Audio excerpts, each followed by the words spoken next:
Good morning, everyone.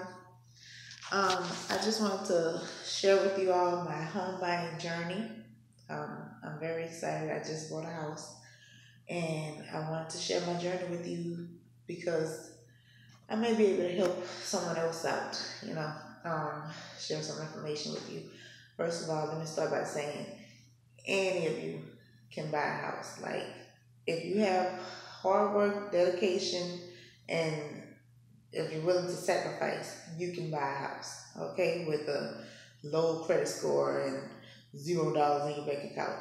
All you need is hard work, dedication, and sacrifice. I've been working on this for a long time, actually, but I've been like seriously working on it for about a year, maybe a little over. I worked with a financial advisor, actually, and some of the tips that I had to bring my credit score up. Well, I started with a 540. Let's start there. So last year I was at a 540, and the first thing I was to do was, everyone's situation is different. Basically, you want your income to outweigh your debt ratio. So I don't have a lot on my credit report. So my debt to good payments ratio kind of balanced out, so my credit score wasn't going anywhere. So what I was told to do was clear out all those negative things, pay off things, and it took time. I just took my time and slowly paid off what I could when I could.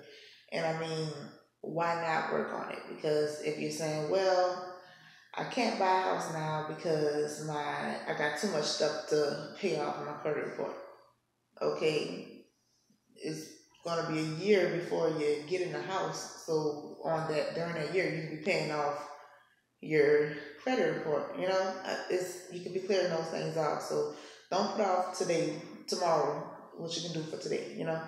So I slowly paid everything off, and one of the good tips I had was to get a secure credit card. Now, what this is, you're using your own money, and it can either help you or hurt you. If you go over 30%, it's going to bring your credit score down. But if you don't spend more than 30%, it's going to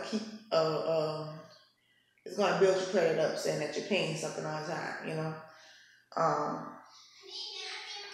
Also, I sacrificed a lot. You got to budget. You have to budget. If you don't budget, even if you get in a house, you can risk losing it if you don't budget. You got to learn to budget. So that's something, I had to dial back some things. That's something that I really had to work on, budgeting.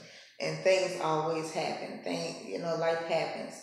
You have to put some things aside, Try to keep something on the side at all times, because when you do own your own home, things are going to happen, repairs and things like that. And if you don't have any money to fall back on,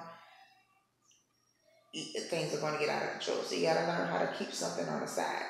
So even if you're just putting $5, $10, $20 in a savings account, every time you get paid, it's helping. It's going to add. It's going to increase over time. It might take you 2 years, it might take you 6 months, but whatever you have is going to increase. Another thing is, there's a lot of programs out there for you. I went through rural development, and you can get a house sometimes, depending on a good realtor. You may not have to pay any money down, closing costs, things like that. So it's feasible for you to get a house, So you just have to discipline yourself, basically. It took me about a year. I worked a lot. You have to sacrifice some time off, sacrifice going out or getting your hair done. You have to sacrifice, and you have to budget. I can't stress that enough. Budgeting, and just slowly pay off things that you can pay off, and you will be in the house soon. It may not be in a few months. It may take a couple of years, but you will reach that goal. And when you get in your house, it will feel so good. So I want to encourage everyone, anyone who wants to buy a house, you can. You just have to discipline yourself to do it. So until next time, see y'all later.